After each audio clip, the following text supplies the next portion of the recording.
aago mẹ́wàá fi lọ lùbọ̀ ó kù ìṣẹ́jú méjìlá, that's 12 minutes to 12, àwa máa ní 21:48.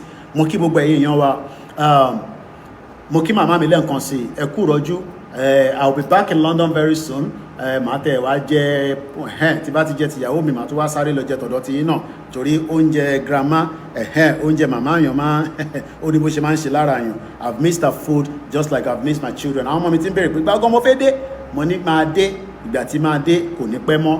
Mo kí ẹ Azeez Badeshere for the love and the support. Mo wá kí gbogbo ẹ̀yin tí ẹ dúró tì wá, tó jẹ́ pé ẹ̀yin ò wò pé a ṣe program. Mo kí bàbá mi Ṣógbùyì, you continue that your support. Ní láti ṣe máa pariwo fáwọn àwọn tí mọ tó tọ́ tó yẹ, ẹlòmíì mọ tó tọ́ tó yẹ bọ̀ kò fẹ́ ṣe. Ṣe rí terrorist ẹ̀ rí yẹn, they are working with Starlink. Àwọn ò lo MTN, wọ́n lo Airtel táwa ń lò yìí, àti Glo àti gbogbo other network.